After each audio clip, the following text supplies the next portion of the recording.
आप सबको जय मसीह की। क्यों हम एक ही पाप में बार बार गिरते? हम प्रभु से प्रार्थना करते हैं, हम प्रभु को अपनी मन की बात बताते हैं कि प्रभु मुझसे ये पाप बार बार हो रहा है, मुझे निकाल इससे, मुझे निकाल इससे। हम डायरीज़ में लिखते हैं ये डेट और ये टाइम, प्रभु इस टाइम से मैं अभी कभी पाप नहीं करूँगा, आप मुझे सामर्थ्य दीजिए। और फिर हम वापस लिखते हैं ये डेट ये टाइम, आपके सामर्थ्य से सब कुछ हो जाएगा, मैं थक गया हूँ, मैं कुछ नहीं कर सकता। ये सब लिखने के बाद, रोने के बाद, प्रभु को बताने के बाद भी बार बार हम वही पाप में क्यों गिरते? ये जो चीज़ है, ये जो साइकिल है, वो क्यों रिपीट होती है? प्रभु से बात करने के बाद, वो पाप होने के बाद हमें गिल्ट आता है, हमारे आँख में आंसू आ जाते हैं, हमें ऐसा लगता है प्रभु को हमने हर्ट किया, जो कि किया है। और हम प्रभु से वापस बोलते हैं कि प्रभु अभी आज से देख तू, और तू मुझे सामर्थ्य दे। पहले हम बोलते हैं तू देख आज से, मैं नहीं करूँगा। फिर हम बोलते हैं कि प्रभु मैं थक गया हूँ, अभी आप ही मेरी मदद कीजिए। और तभी भी सेम रिपीट होता है, सेम साइकिल रिपीट होती है। ये ऐसा क्यों होता है? यहाँ पर हमें ध्यान देने की ज़रूरत है। ये क्यों होता है? बिकॉज हम उस चीज़ को सीरियस नहीं लेते। वो जो हम प्रभु से कहते हैं ना, प्रभु को हम सीरियस नहीं लेते, उसका रिस्पेक्टफुल भय नहीं मानते हम। जैसे कि हम किसी के सामने जो भी हम पाप करें वो नहीं करेंगे, बिल्कुल भी नहीं करेंगे। कोई अगर हमारे सामने बैठा हो या हम पब्लिक में हो तो हम वो पाप बिल्कुल भी नहीं करेंगे। पर हम जब अकेले होते तो वो पाप में गिरते। बाइबल कहती है कि प्रभु हमें सहन करने से ज़्यादा नहीं देता है, बाइबल कहती है।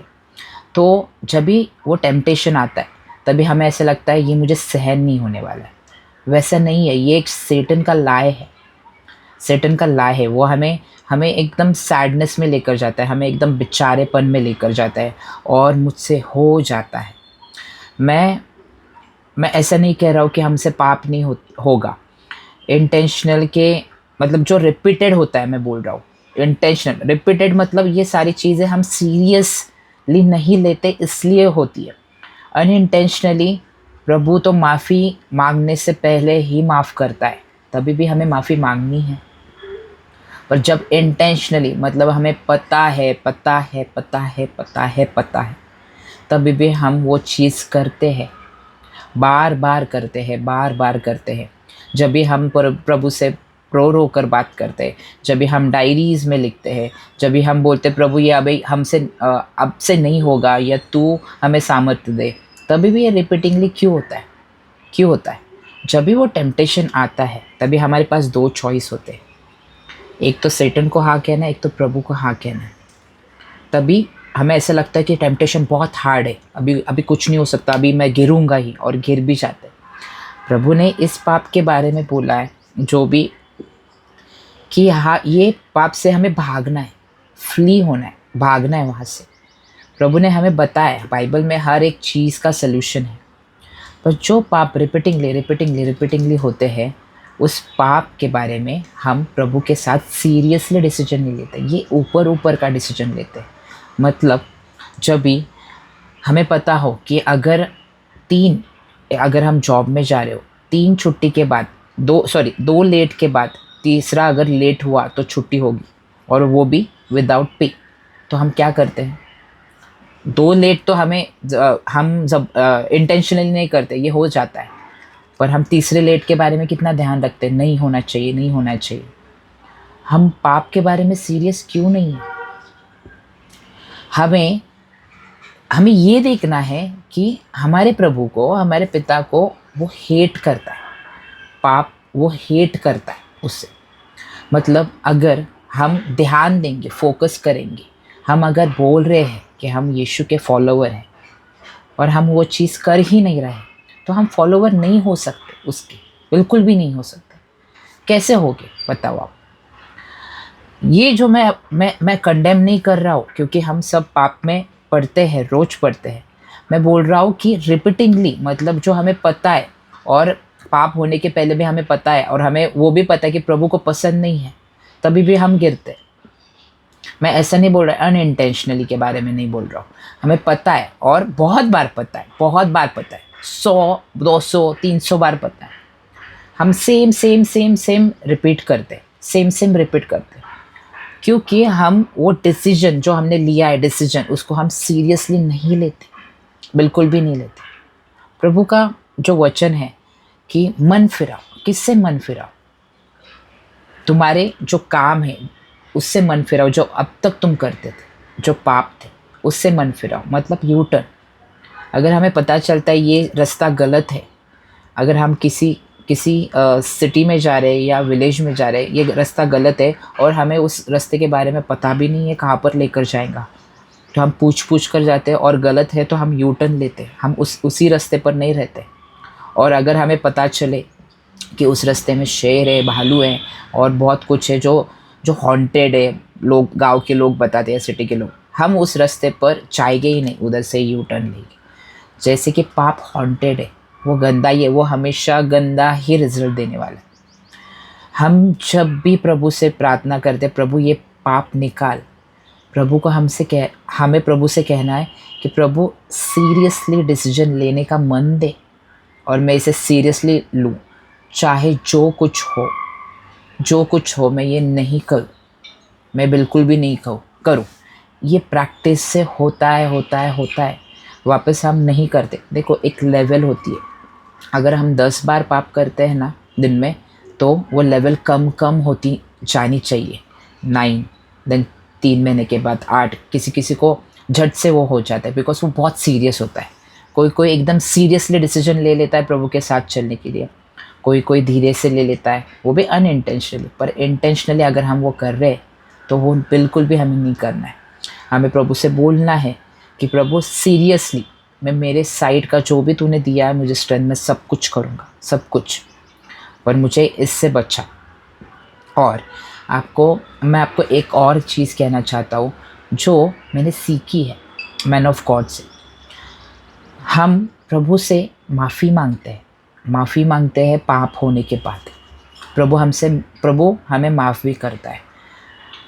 यीशु हमारे ज़िंदगी में क्यों आया, वो अर्थ पर क्यों आया, उसने क्यों जान दी अपनी, और तीसरे दिन पिता ने उसे ज़िंदा किया। पर क्यों किया उसने? प्रभु हमको माफ़ करता है और वो हमारा सेवियर है। किस चीज़ से वो हमें सेव करता है? पापों से। हम उसे फॉरगिवर बना रहे। यीशु जो फॉरगिवर है, हम उसे फॉरगिवर बना रहे, पर हम उसे सेवियर नहीं बना रहे। प्रभु तूने मुझे माफ़ तो कर दिया, मुझे बचा इससे, और बचने के लिए मैं क्या क्या ध्यान दूँ वो मुझे पता। अगर आपको मैं प्रैक्टिकली एक चीज़ बताता हूँ, अगर आपको ऐसे सिचुएशन में कोई पाप टेम्प्ट करता है तो प्रैक्टिकल चीज़ें हम क्या कर सकते हैं। 1-2 चीज़ें मैं सजेस्ट करूँगा, ये सबके लिए ही अप्लाई होगी ऐसा नहीं है, किसी के लिए अप्लाई हुई, पर करके हम देख सकते हैं। अगर आपको टेम्प्ट हो रहा है तो हम किसी फ्रेंड से बात कर सकते हैं, प्रभु से बात कर सकते हैं, डाइवर्ट करना है हमें। दूसरी चीज़, आप मुझे बोलोगे अगर वो पाप जो है, जो गंदा पाप है, वो अगर 3 बजे आए रात को या 4 बजे आए तो हम क्या करेंगे, कहाँ पर भागेंगे, कहाँ पर डाइवर्ट करेंगे? ये चीज़ भी है। हमें तभी प्रभु से बोलना है, प्रभु आप मुझे बचाओ, मुझे नींद लाओ आँखों में। तभी भी आप बोल रहे हो नहीं, ये सब कुछ काम नहीं करता है। क्यों काम नहीं करता है? हम तभी वो टाइम पर हमें फोकस करना है कि हमने कितना सीरियस डिसीजन लिया है प्रभु के साथ, कितना सीरियस डिसीजन लिया है। हमारे लिए प्रभु इम्पॉर्टेंट है या वो पाप इम्पॉर्टेंट है? हमें तभी ध्यान, हमारे फोकस को लाना है, बिकॉज बाइबल ये कहती है कि सहन शक्ति के बाहर प्रभु हमें नहीं टेस्ट करता है। वो हमें बिल्कुल भी उस सहन से ज़्यादा नहीं देता है। वो हमें जब भी पाप आए हमारे अभिलाषा की वजह से, प्रभु कभी पाप को टेम्प्ट नहीं करता, बिकॉज प्रभु उजियाला है, वो डार्कनेस में कभी हमें टेम्प्ट नहीं करता है। वो अलाउ करता है, वो टेम्प्ट नहीं करता है कभी, वो खुद से नहीं लेकर आता है। और जब भी हमें ये सारी चीज़ें आए, पाप आ जाए, तो हमें क्या करना है? हमें क्या सोचना, ये क्या हमें वो लेकर आना है। इसके लिए भी प्रैक्टिस चाहिए होगी, ये झट से नहीं होगा। पर हमें इंक्रीज करते जाना, 10, 9, 8, 7, 6। हमें ग्रोथ होनी चाहिए। हम उसी स्टैंडर्ड में नहीं बैठ हमें उसी स्टैंडर्ड में नहीं बैठना है। अगर हम एक स्टैंडर्ड में 10 बार 15 बार फेल हुए तो कहीं ना कहीं तो हमने हमने उस चीज़ को सीरियसली नहीं लिया है। हमें प्रभु के ग्रेस के बारे में पता है, पर हमें उससे रेवरेंस, रिस्पेक्टफुल फियर भी रखनी है। जब हम किसी और के सामने पाप नहीं करते तो हम हमारे प्रभु को सेकंड रख रहे, मतलब वो जो पर्सन है उसको हायर रख रहे, कि उससे भी ज़्यादा हम अपने सेल्फ को, अरे मेरी इमेज ख़राब हो जाएगी, ये क्या सोचेगा मेरे बारे में। पर हम क्या करते, जब भी हम अकेले होते तभी वो पाप करते। तभी प्रभु देखता है, प्रभु का वचन कहता है, बाइबल कहती है कि प्रभु हमें दिन रात रात निहारते रहता है, वो देखता है, उसका ध्यान रहता है। जब भी प्रभु ने इजिप्ट से इज़राइल को निकाला, वहाँ से निकाला, तभी एक वचन में लिखा है कि प्रभु उनको रात भर देखता रहा, रात भर देखता रहा। वो देखता है हमें, वो कभी सोता नहीं है, वह उसका हमारे ऊपर ध्यान रहता है। इसलिए हमें ये अंदर बिठाना है कि होली स्पिरिट हमारे साथ है, वो पर्सन है, प्रभु हमें दिन रात देख रहा है ऊपर से। हमें प्रभु से दया मांगनी है, ग्रेस मांगना है, प्रभु नहीं करना है। और एक चीज़ भी बताना चाहता हूँ, हमें पता नहीं होता है कि हम उस पाप को एंजॉय करते हैं। वो भी प्रभु को बोलना है ऑनेस्टली, प्रभु ये पाप को मैं एंजॉय करता हूँ, मुझे पसंद है, इसलिए तो मैं झट से गिर जाता हूँ। फाइट देखता है प्रभु। देखो, जब भी सेल्फ डिनायल क्या होता है, उससे हमें तकलीफ़ होती है, उससे ऐसा लगता है कोई तो भी अंदर से काट रहा है हमें, अंदर से। बाहर खून नहीं आता है, पर अंदर से। सेल्फ डिनायल मतलब हमारी इच्छा को मारना। और हम अगर ये ध्यान में रखेंगे ना कि हमारे पिता को पाप पसंद ही नहीं है, पसंद ही नहीं है, हमें खुद को बोलेंगे मेरे पिता को पसंद नहीं है तो मुझे कैसे पसंद आना चाहिए। हमें हमारे पिता से बोलना है, हमें प्रभु से बोलना है कि जो तू हेट करता है ना, वो मैं भी हेट करूँ, बहुत हेट करूँ मैं खुद के अंदर से। और जब भी मैं किसी को देखूँ तब भी उनके लिए भी ये प्रेयर करूँ कि वो भी हेट करे। देखो, प्रभु ने हमें होली होने के लिए बोला है, और उसने हमें अकेला नहीं छोड़ा है, उसकी आत्मा हम में रहती है, उससे हमें बात करना है। देखो, शैतान हमारे विश्वास पर वार करता है। पाप कभी आता है, मतलब जब भी हम टेम्प्ट होते हैं, वो कब होता है, जब भी माइंड में कोई थॉट आता है, उसके बारे में हम स्ट्रेस लेते हैं। स्ट्रेस लेने के बाद हमारा पीस पूरा ख़त्म हो जाता है, उसके बाद ये पाप आता है। वो सेटन हमें वीकनेस में लेकर जाता है, पर जब हम एंटरटेन करते तभी हम उसके अंदर जाते हैं, तभी टाइम रहता है, तभी हम सेटन के थॉट्स को एंटरटेन करते तभी हम डीप जाते हैं उसके। अगर हम उसको एंटरटेन नहीं करेंगे तब हम पाप में नहीं गिर सकते, क्योंकि हमारे दिमाग में प्रभु का वचन रहता है, उसका एनकरेजमेंट रहता है, उसका लव रहता है, सारी चीज़ें उसकी रहती। मैं इतना बताना चाहता हूँ कि हम वो सेम सिन में बार बार क्यों गिरते हैं, बिकॉज हम सीरियस नहीं होते उस डिसीजन के बारे में। हम प्रभु के साथ रिलेशनशिप में सीरियस नहीं होते। वो सीरियसनेस हमें प्रभु से मांगनी भी है और करनी भी है, वचन सुनना भी है और मानकर करना भी है। वो इम्पॉर्टेंट है, वो ही इम्पॉर्टेंट है। अगर हम किसी को प्यार करते हैं और हम बोलते हैं कि मैं तुझसे बहुत प्यार करता हूँ, वो जो कह रहा है वो नहीं सुनते, तो हम ये झूठ बोल रहे हैं, या हम एक डिसीव नेचर में रह रहे, हमें पता ही नहीं। पर अगर हमें कोई बोल रहा है ये सारी चीज़ें हैं और हमें पता चलता है और हमें रियलाइजेशन होता है, तो ये बहुत इम्पॉर्टेंट है। जब भी हम कुछ मानते हैं कि हाँ मेरे पास ये है, उसको प्रभु के पास देना है और उसे बदलना है। सिर्फ मानकर भी कुछ नहीं होता है, हमें उस पर चलना है। मानकर तो बेसिक स्टेप है कि ऑनेस्टी, प्रभु मेरे में है ये सारी चीज़ें। उसके बाद का हम बार बार वही बोलते बैठेंगे, पाप होगा माफ़ कर मेरे में है, पाप होगा माफ़ कर मेरे में है। उसके बाद क्या? मैं चलूँगा, मैं डिनाई करूँगा।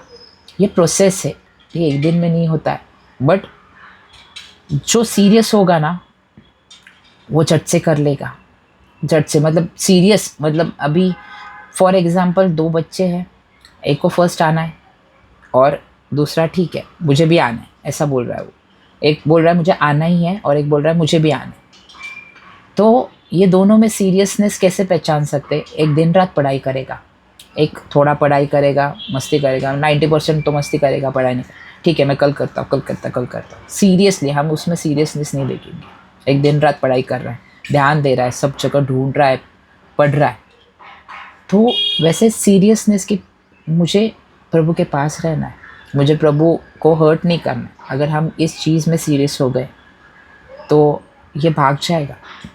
प्रभु के अधीन रहकर हमें उससे लड़ना है। प्रभु के अधीन मतलब उसके वचनों के अंदर अगर हम चलेंगे तो शैतान हम पर प्रबल नहीं हो सकता। प्रभु जो कहता है समझ में आए, लॉजिकली समझ में आए नहीं आए। प्रभु अगर एक कमांड देता है ऐसे ऐसे करो, ये क्यों करे, ऐसा क्यों करे, वैसा क्यों करे, नहीं। कमांड मतलब ये करो और ये नहीं करो, समझ में आए नहीं आए, करो वो चीज़ें। और बाइबल में से जो बाकी की चीज़ें हैं वो अगर आपको समझ में नहीं आए, प्रभु आपने ऐसे क्यों कहा, वैसे क्यों, वो तो पूछनी है प्रभु को। पर जो कमांड्स हैं उसको लॉजिकली नहीं देखना कि ऐसा इससे क्या होगा। और जो प्रोमिसेस है वो तो बहुत विश्वास करना है, दिखाई दे नहीं दे। ये है, प्रभु झूठा नहीं है, उसके हर एक वचन लिविंग वर्ड और सामर्थ्य देने वाले वचन है। बाइबल पढ़ के हमें वो मनन करके हमें वो तलवार लेनी है, बाइबल पढ़ के मनन करके तलवार लेनी है हमें।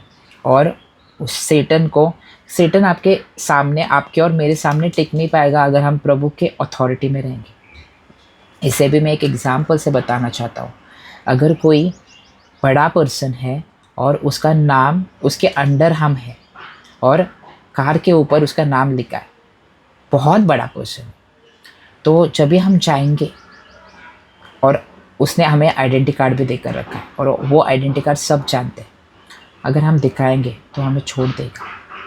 वैसे ही प्रभु की अथॉरिटी के अंदर, यीशु के अथॉरिटी, यीशु के काम, यीशु ने जो बोला है वो काम करना और उसे ओबे करना, पिता की बात मानना, लव करना, जो भी वो कहता है वो करना, उसकी कार्ड से शैतान टिक ही नहीं पाता, वो नहीं टिक पाता। जो भी बार बार पाप हो रहे, हमें सीरियसली प्रभु के साथ डिसीजन लेना है, टेबल टू टेबल बात करनी है। प्रभु नहीं हो रहा है पर मैं उतना नहीं कर रहा हूँ, मैं उतना ट्राई नहीं कर रहा हूँ या उतनी कोशिश नहीं कर रहा हूँ। मुझे सीरियस होना सीखा और सीरियस होना भी है, होना सीखा और प्रभु के ऊपर छोड़ नहीं देना है। हमें होना भी है, क्या क्या कर सकते हैं हम इसे बचने के लिए, उसकी स्ट्रेंथ भी प्रभु ही देता है हमें। बस मैं इतना कहना चाहता हूँ। होप आपको इस मैसेज से मदद मिली हो। आप सबको जय मसीह की।